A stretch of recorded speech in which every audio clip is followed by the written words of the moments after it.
Hello, everybody, and welcome back. I am incredibly excited today. I'm here with my dear friend, artist, guy with the most likes, Mark Wilson.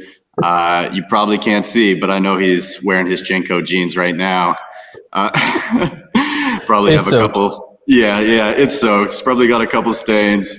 We'll save that for later. Mark, we're going to start where we always start. Anything you want to tell anybody about yourself, and we'll take it from there. Yeah, dude, just finished huffing a big bag of Jankum. Gonna head down to Guitar Center later with my trapped cover band that refuses to play the song Headstrong, and hopefully, get some views on my demo right there. But dude, yeah, it's great to be here on with you.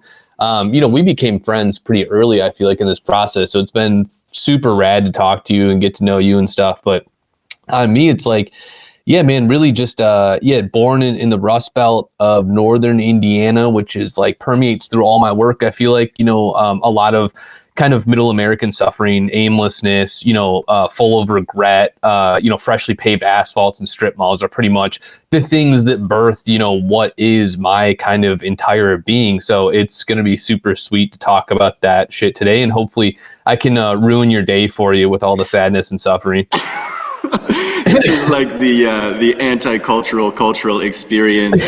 I know immediately, both like viscerally, the persona that you occupy. It certainly touched a nerve with me. It touches a nerve with a lot of people. I can begin to describe it, as like the great cultural death of America. Right, like the paving over of nature. There are like incredible themes that run through your work, and I know very well that is informed probably by your life. It is.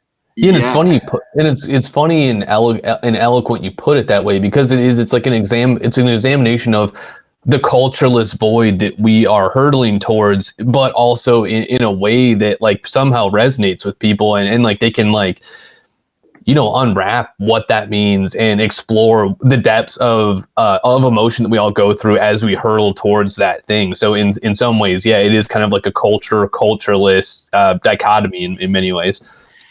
I think just as Americans, we're taught from such an early age to form identity through consumption. Yep. And, this is what defines us. We are defined by the materials that we possess and own. All of our heroes tend to be like the wealthiest, most brutal capitalists. And, kind of at the source of everything is this great neglect of kind of like the have-nots from those that do have something that, people will just continue to like move on, forget. It's fun. Yeah. Yeah, it's tough, right? Because this is what I noticed why I wanted to be in this space, right? Because there was authenticity and there were, and I can't even begin to put the words to it, but there was always, it felt like something missing. And you touch it so aggressively. Thanks, man.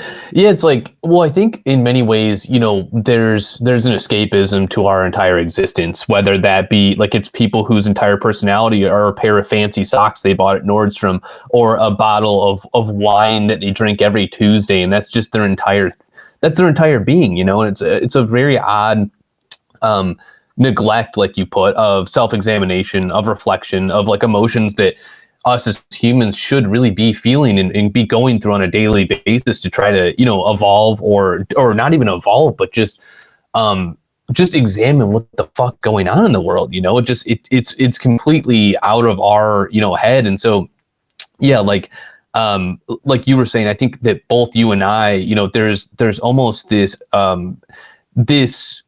like desire to avoid the K-hole that we're trying to be forced into by whoever it is, by, you know, brands 24/7, by people who have nothing to say and it just exists in a perpetual state of transaction. So I feel like you and I and many others in this space, which is why it's so rad to see my work resonate with so many people, are fighting against the current that is trying to suffocate everyone in that K-hole, that kind of drip of Novocaine that you know, it's easy to succumb to and become completely numb to what's happening just around you, what's happening inside you, and everywhere else in the world. So it's pretty insane, dude.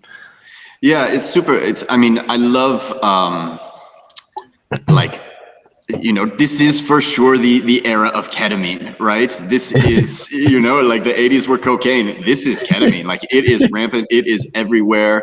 And it's so interesting that this is what people have turned to because they are seeking to disassociate, right? They want to be so far outside themselves. I think if, you know, cocaine is a drug for ego, then ketamine is like certainly the drug of escapism. And it's, oh goodness, you know, it's the overwhelming suffering and like misery of like what people go through, and the like antidotes that they prescribe themselves is just like super hyper prevalent. Yeah. And I find myself in that same realm many times, as I'm sure you do, where I'm like, what the fuck? Like, I'm just gonna fire up a bong load because I don't feel like feeling whatever it is, or, you know, whatever I'm being bludgeoned with on any given daily basis, the low hum of consistent dread that kind of we all experience. It's like, well, yeah, why wouldn't I just smoke a huge bong load and sit there and like laugh, or, you know, create and have this kind of freedom that's going on in your mind? So yeah, in some ways I totally get it. And so yeah, in other ways, I feel like it is a valid avenue. You know what I mean? Like to explore and to use in some ways, because it can be unbearable. When did you begin to wake up to these emotions? Yeah, so pretty early, man. Like, you know, I think it's funny, you know, there were times when in my kind of adolescence when I would just kind of be wandering around as we do. I think you had a similar kind of, I don't know. Yeah, just not like an aimlessness, and then also just a tendency towards some types of chaos, maybe in some ways, or some types of just neglect and destruction. So, you know, we'd be walking around and just kind of drinking Steel Reserves, or, you know, some type of fortified wine in varying, again, strip malls, Arby's parking lots. There was nothing to do. In really kind of in those moments, I would kind of have these kind of moments of clarity or enlightenment where I'm like, this is wild, that this is a hobby and what we do on a regular basis. Like, we're literally sitting on a curb outside of a place that serves pulverized animal parts, drinking a, you know, 11% malt liquor, and it's just like, this is crazy. And then you get that moment of invulnerability from the booze and stuff, and you kind of forget that reflection in many ways. But I could sense it coming in at that point, and I didn't realize until later that it was really shaping my perspective on the world and kind of my identity as a whole. So it was definitely like a really interesting slow burn up to that point, for sure. Yeah, and it's, you know, it's funny that this is like the culture that we export, right? It's kind of like this, right, this like fake, flashy, like celebrity as not real people. Yep.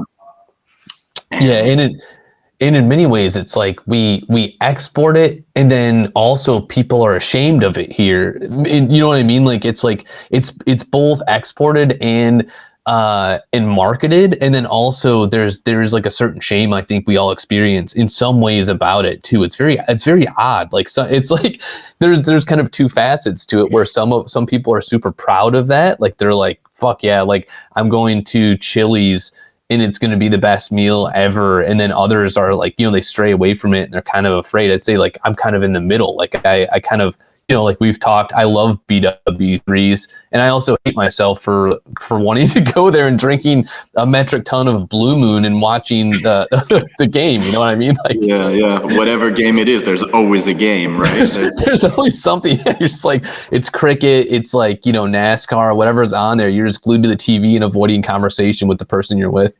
Right. Yeah. Like in parallel, I know you poke fun at kind of like America's Got Talent or like The Masked Singer or like it really is theater of the absurd. It is, yeah, and it's like, and I think that it's gotten so insane, and that's the thing. When you're watching those shows, and sometimes I will watch them to get inspiration, because you'll get the thousands of ads about like Lucerta or Obzenify or Tomidify or whatever these varying drugs are that cure unknown ailments from wherever they are happening at your body, whether or not you have them or not. Just make sure you talk to a doctor. It doesn't matter if you have it or not. Just talk to a doctor and start taking Oblenify. You know what I mean? I'm just like, right. Side effects may include infection of the perineum. Right.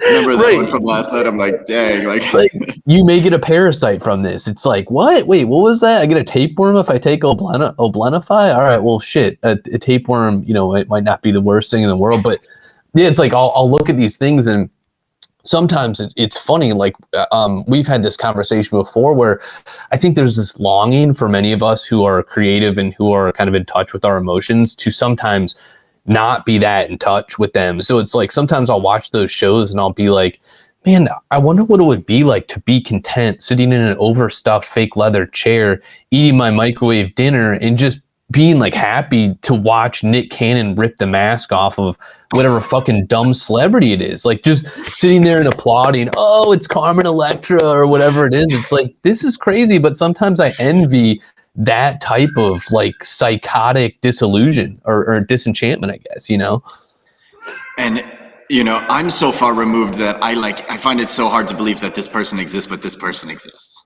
Yeah, right. Yeah. So, which is what I love really about your artwork, is that it's like the only way I think to get people out of like the soma state, right? Is to really, you really got to shock them. And I think your work is really, it's like a full frontal lobotomy almost. Thanks, man.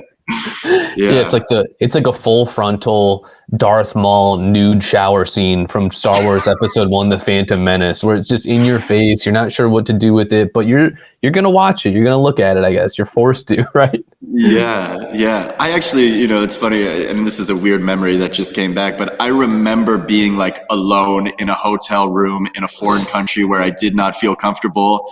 And I turn on the TV, and it was, kind of like a place where TV would be considered restricted. And there was like a marathon of is it Pawn? Oh yeah, Pawn Stars. Pawn Stars. Yeah. And I'm like, oh, thank God. Just like, I can watch Rick barter over a shrimp devainer and give store credit for like someone's like hopes and dreams. They'll be like, hey, $30,000. It's like, I can give you $20 in store credit. They're like, sold. Let's do it. Yeah.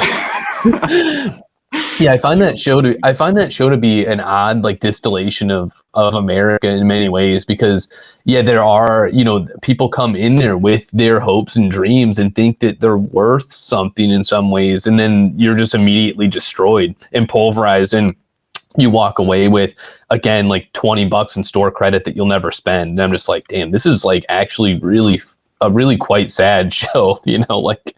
It is, and there's something that I find in Europe about how they kind of like take care and cherish their culture and kind of keep these artifacts. And, I have a church pew entirely hand carved, right, from 1706 that I got for like a couple $100 from this guy who's like, please take this thing.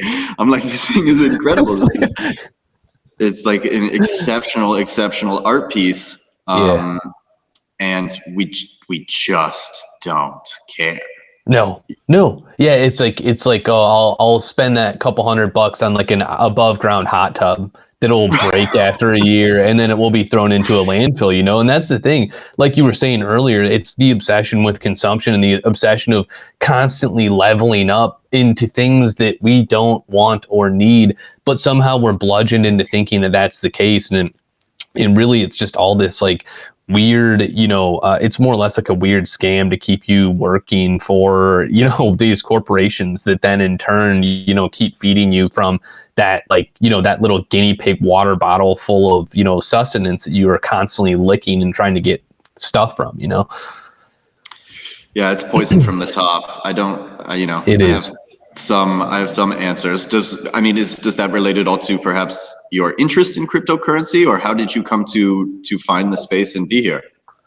Well, it's funny, man. Like, I've been working at the same place, this like huge corporation, creating digital waste for the last 10 years. And essentially, it kind of is like the origin of my obsession with meat in many ways, because we're treated as such. You know, we are swept around the floor as though we were discarded animal parts and pushed into grinders and shoved into sausage skins and sold at whatever price that is, or our ideas are sold, or whatever we're doing is just it's just in this perpetual state of creation and evacuation, and there isn't a lot of thought in any of it. So like, it's crazy because my assumption was I was just going to die alone doing what I hate, this job.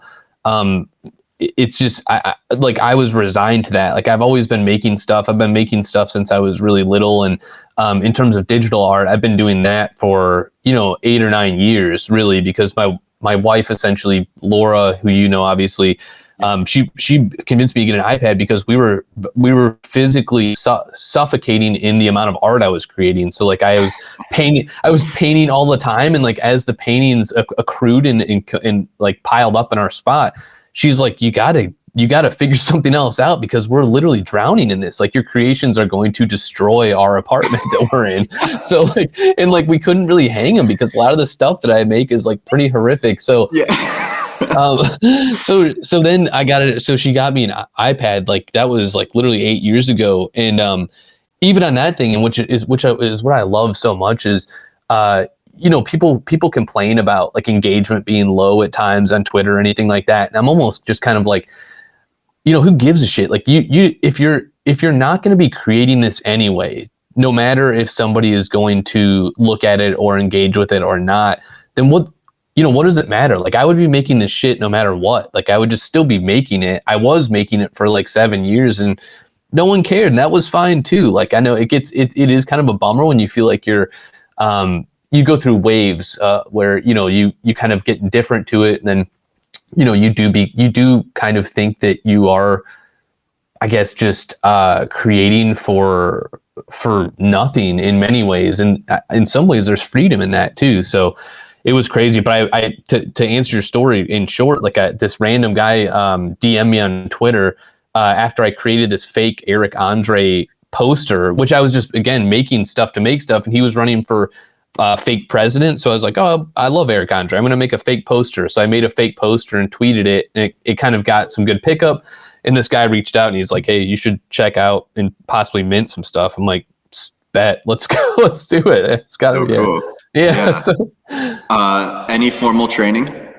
No, none. Yeah, it's funny. And I've gotten comments from people who were like kind of envious in some ways that I didn't go through like the art school smoothing over, I guess. Like, several people have reached out and said like, oh, to not have, the experience of being in a critique and getting everything you do blown to freaking smithereens, and like, everyone is trying to like constantly mold you into this thing to make you the perfect little art machine.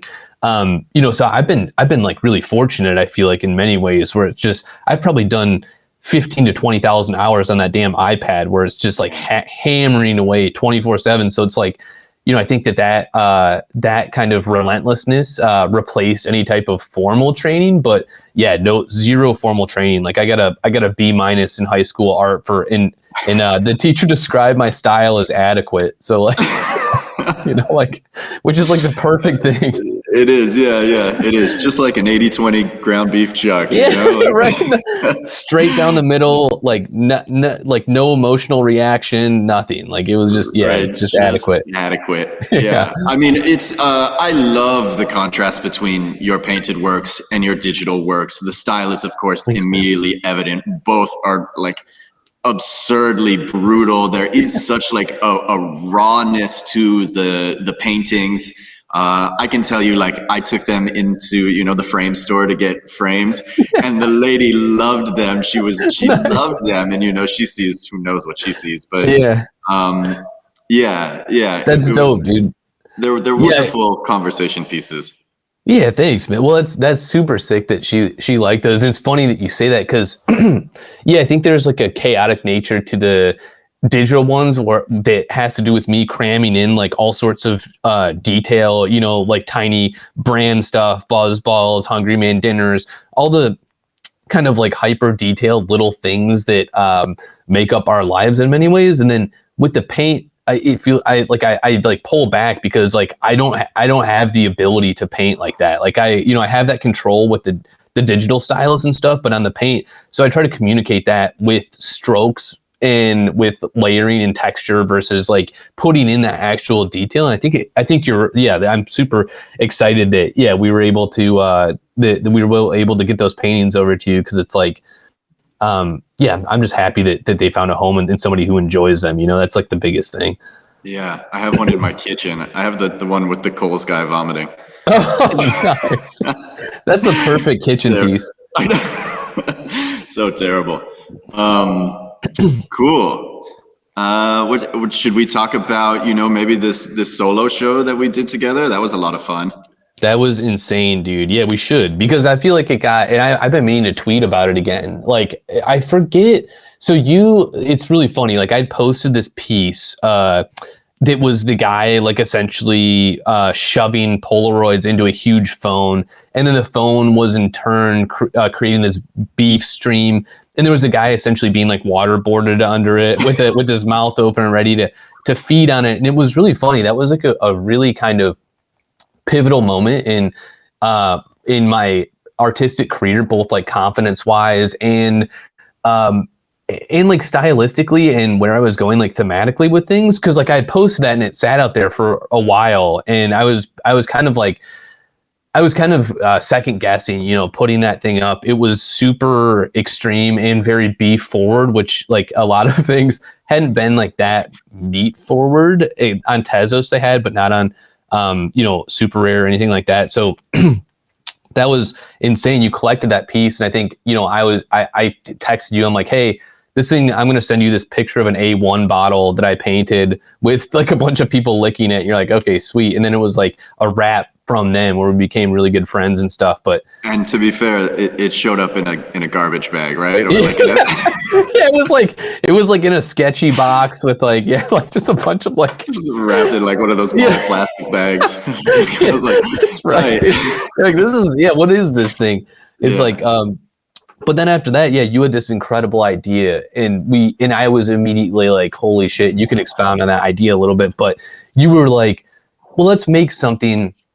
Everyone has this vision about the metaverse where it's going to be this utopia where you can escape your reality and disappear and be this, again, kind of ketamine, this kind of just ketamine being wandering around, consuming. It's going to be so beautiful.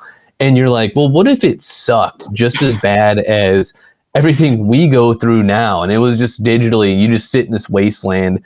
So I don't know, do you want to get into how you started thinking about that? Like, I thought that was really totally. I was driving around. Yeah, I've been traveling a lot. And I was driving around and I was thinking about, you know, how great it would be to just own a parking lot, right? I'm like, these people that own parking lots, it's great. It's cash flow. Like I live the most volatile, absurd life being so heavily involved in crypto. I always like long for something like that. So I thought it would be just, you know, conceptually funny to go build a parking lot in the metaverse. You know, and like charge people to park their non-existent cars there, right? So and it sprung from there, right? Of course, the idea was to build like the most horrid, decrepit, like strip mall with these billboards and everything like tagged up and textured and, you know, like this terrible green leather and, you know, cigarette butts. And I think we put together two things. We put together like three things. We put together a home goods store with that like meat Furby where everything is like 50% off and all this gross furniture with all of your art, maybe like 20, 30 feet tall on the walls. I mean, it's quite an experience in VR. And I think along with this, we can get like the online link because frankly, I would love that thing to just like live forever. There was a Golden Corral Yep. right? Yep. The buffet with the Pawn Stars guy serving just ground Chumley, beef. yeah. Yeah, and your rendition of the Edward Hopper, maybe Brazzers. Oh, yeah, right. Senior Frogs. It's called Night Frogs. That's right. Yeah. Yeah, Yep. that's a cool piece. And then, of course, and this will be a good segue, I think, the K-Hole, which was the poetry bar for anybody to come in, and that was a very dark, red lit, ketamine filled, and Monster Energy drink inspired place with a exceptionally loud microphone. Yeah. It's like, and I found that to be such a cool, it was such a great experience because, collaborating with you on it, where I think we had a united vision, really, where we did want to create this particular place where I think the best compliment I got on it was somebody said, like, I can smell what's going on here almost in VR. So I think that was mission accomplished for me, where I'm like, if you can smell, the stale cigarette smoke and like the rotting beef and the smell of Cole's khaki pants, freshly soiled with urine and stuff, that's like pretty big. So that was a big compliment. I don't know. You can put that on your LinkedIn profile. Right. That was my favorite part of the whole experience is this woman was like, what is that on their pants? And I'm like, well, I think they're supposed to be urine soaked. And she was like, why? Like, why would they do that? Like, what does this mean? And just like because in VR it is so overwhelming. It's like bright and it's dark and, and it really does. People like snapped, right? Yeah.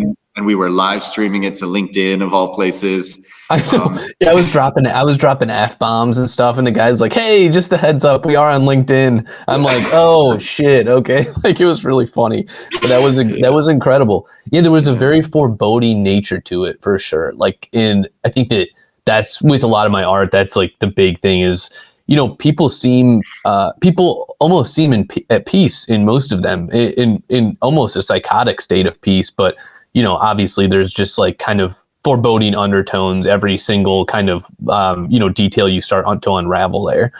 Let's begin to talk about I'd love to, because frankly, you never know what to expect with the artist, but like, I consider you to be a very sensitive dude, and and you create and write this like very beautiful poetry, and I know you've published a couple books. Would love to hear more about your work there.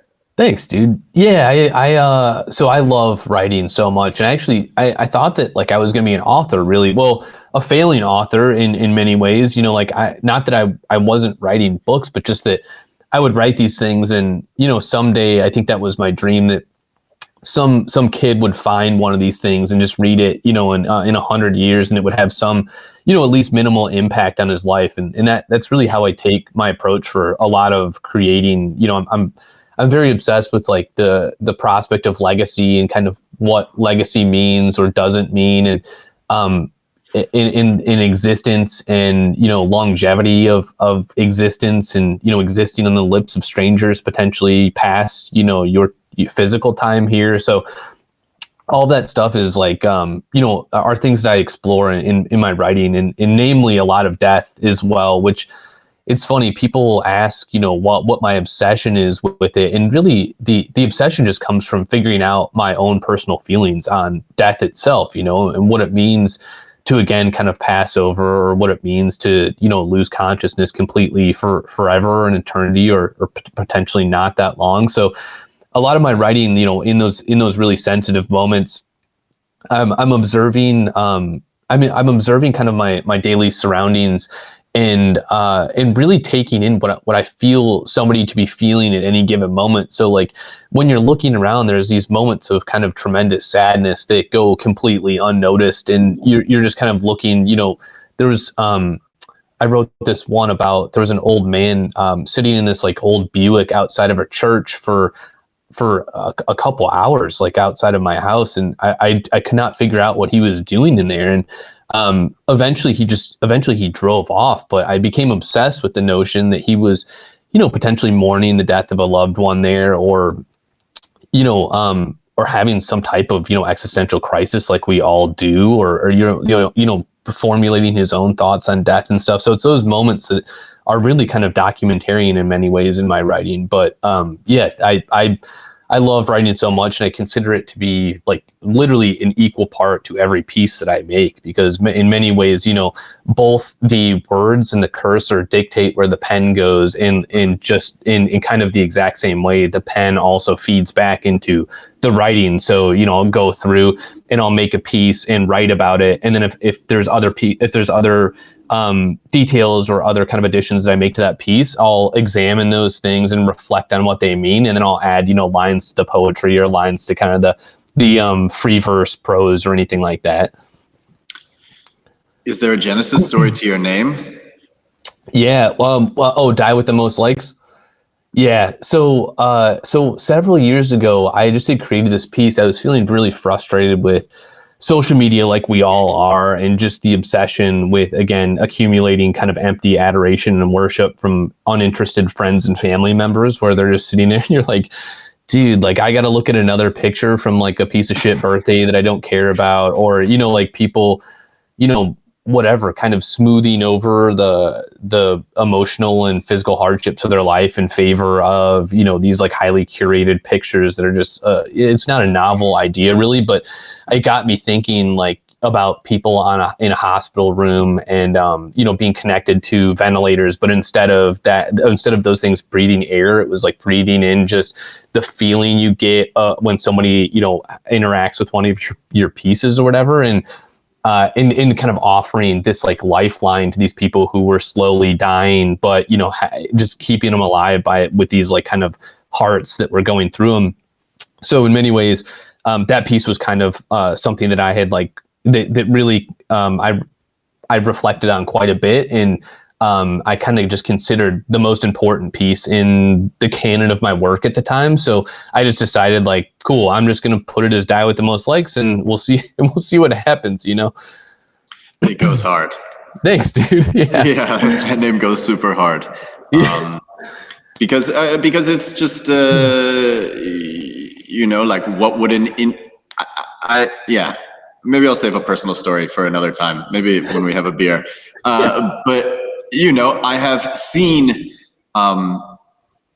you know, these influencers, and if they do not get that attention, that adoration, like everything is so in the moment that it will just like ruin them. Yeah. You know, they feel such a strong obligation to these strangers, to these people that they don't know. There is almost like a savior complex that they have to present something that is so not themselves, but they think is the image that other people need to like continue to have hope, to continue to carry on.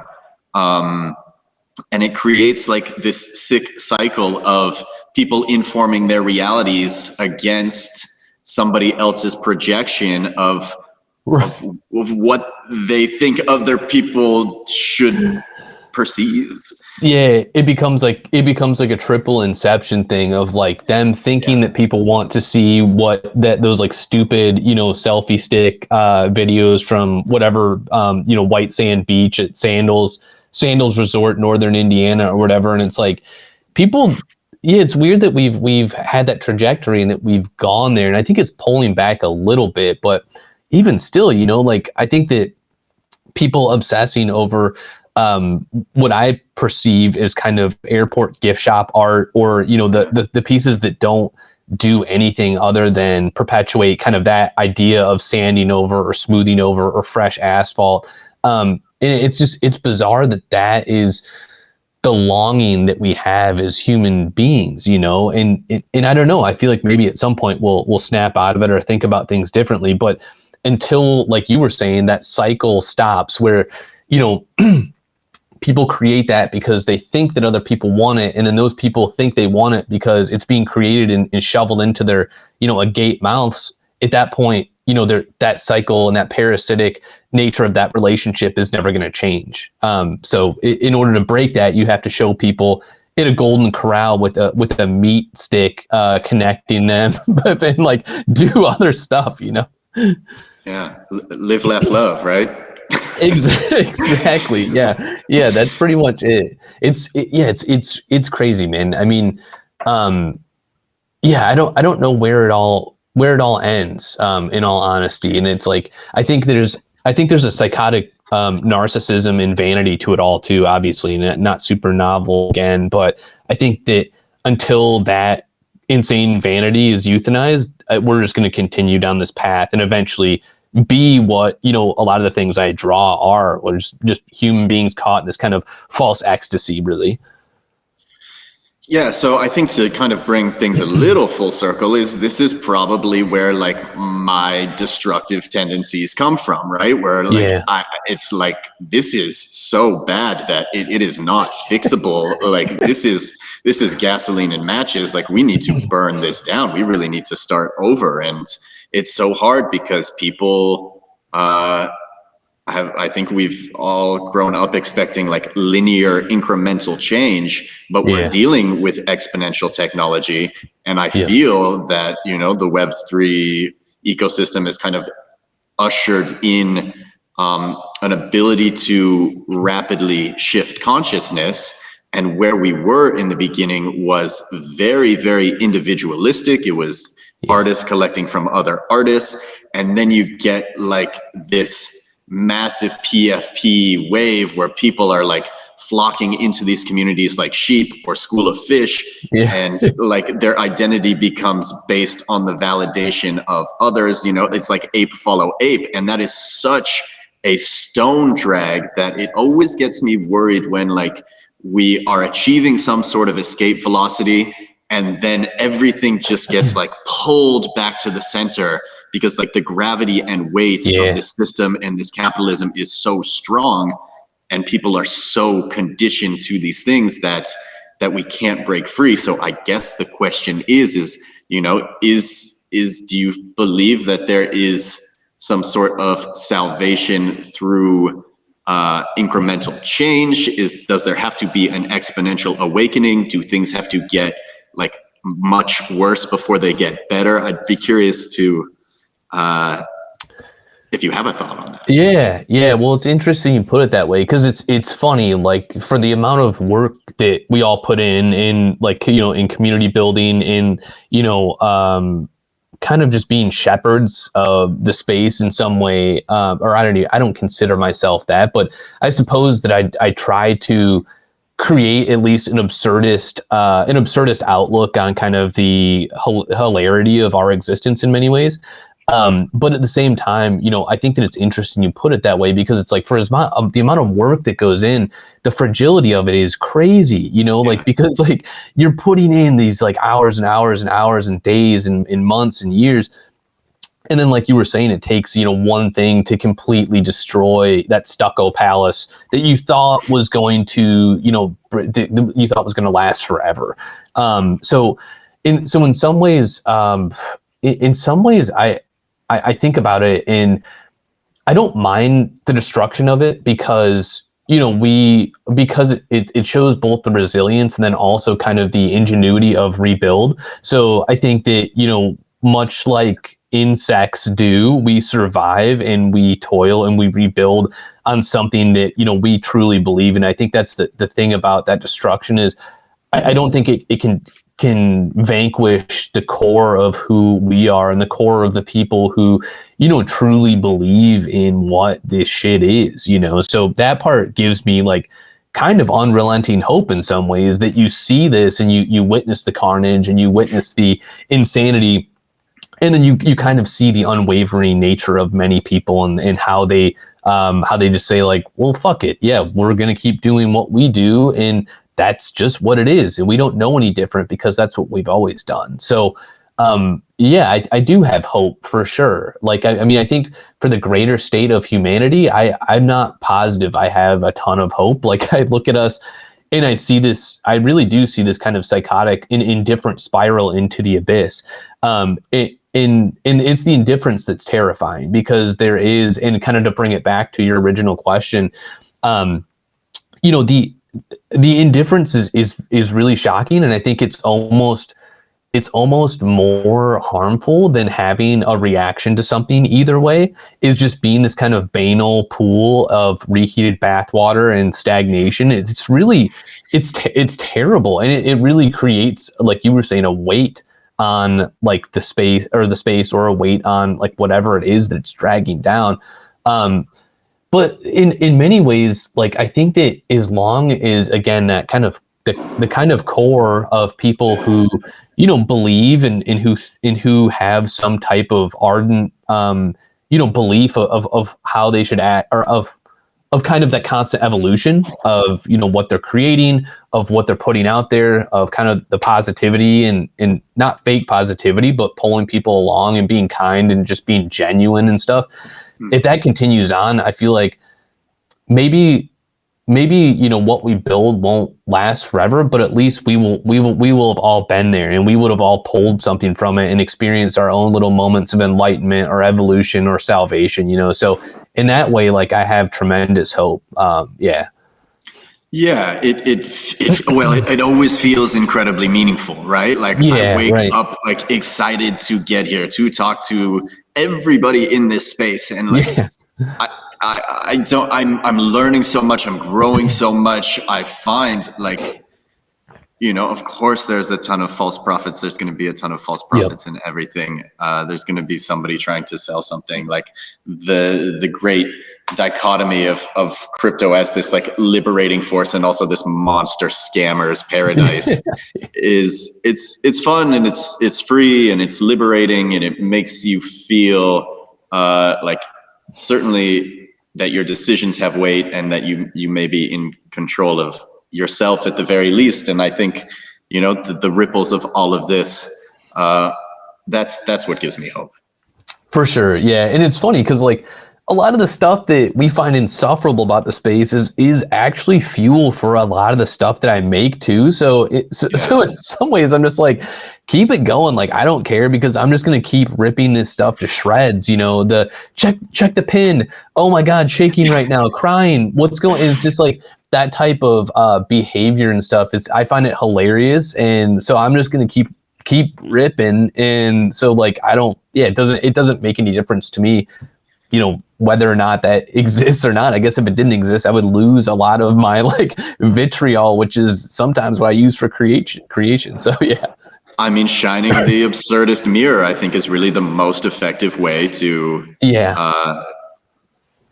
garner people's attention. I think you're right. Yeah, it's like, you know, even the like, guys, I say good meat instead of GM or whatever, and that was born out of this. It was born out of the, again, observation of this like crazy transactional nature that we all subscribe to, where like you just post GM with a coffee cup and it's like the most responded to thing of the day, and then you post a poem about, you know, like the dwindling sheets of a hospital bed and somebody slowly losing their last formative memory to dementia, and it gets like 2 likes. And you know, that's where it's problematic, but also that's where it's hilarious, and that's where you need to like hammer that absurdist observation, because otherwise we're just going to transcend into this like horrific, you know, again, just that's all we do, and that's the only thing that ever happens. That's the only engagement that anyone ever gets. I mean, I hated GM forever, right? I thought it was the most reductive, terrible, like, distillation. And then I came to like the understanding that, like, at the very least, it's positive. Yeah, it is positive. Yeah.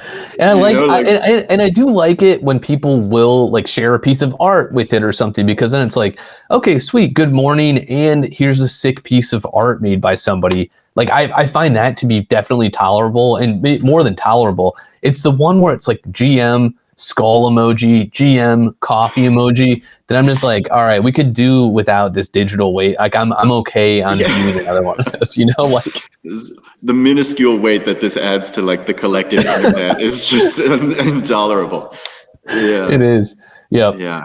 I mean, man, we flew through this. I very much enjoyed it. I would love to give you any last words, and like, please let people know where they can find you, your work.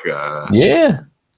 Thanks, dude. No, yeah, it was super fun. Like, again, I mean, we didn't get into as much AEA talk as I was hoping, of course. For the we'll save that for when the camera's off. You know, I need we'll table it. Yeah, we'll table it.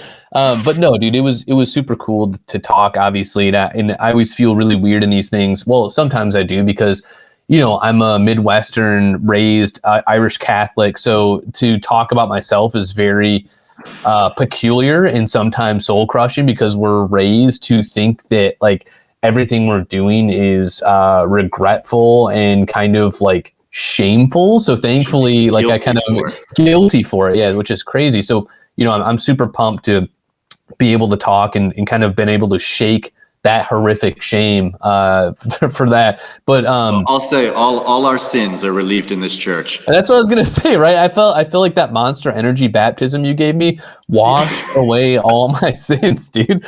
And you gave me the sacrament, which was like a Jimmy Dean sausage, I think, like right on the tongue. Right. Yeah. So a Slim Jim, Slim Jim, yeah. So no, dude, but it's been a blast, man. I would do this anytime. For those looking for my work and stuff, yeah, check out the solo show, which is on Somnium, and hopefully we have the link for it here. You know, with the episode. I'm on Object on Tezos and like Super Rare, which not I don't really have anything for sale right now, but I've got some big stuff coming up. I've got a nifty drop on November 22nd, which is going to be super rad. Like I'm planning this open edition that's going to have like it's going to be called the Meat Manager TJ Maxx MAXXX bag of MoMA, because like of MoMA reheats. So essentially it'll just be this huge grab bag of like weird psychotic stuff that like people have probably seen throughout kind of my existence. The Fox NFL football robot with like the eyes, and like the guy from Storage Wars, and like a bunch of other crazy shit. So that'll be cool. But otherwise, dude, I'm just chilling, making stuff. Yeah, it's been super cool to talk. I'm stoked to see, you know, again, where this space goes and continue to kind of plummet forward as we always do. So fuck yeah. Yeah, man, fuck yeah. It's always a pleasure. Really, thank you for everything. Your art changed my life. And I'm I'm super grateful just to know you and go on this journey together. Oh man, thanks, dude. Hell yeah, likewise. I'm stoked. Well, thank you again, and thank you to the producer and everyone else. It's been awesome. Yeah, we'll send it out here. I'm Colborn Bell. I'm with MOCA. Shout out to DMINTI for putting this together. We got Die with the Most Likes, Mark Wilson. See you next time. Take care. Later on. Breaking news.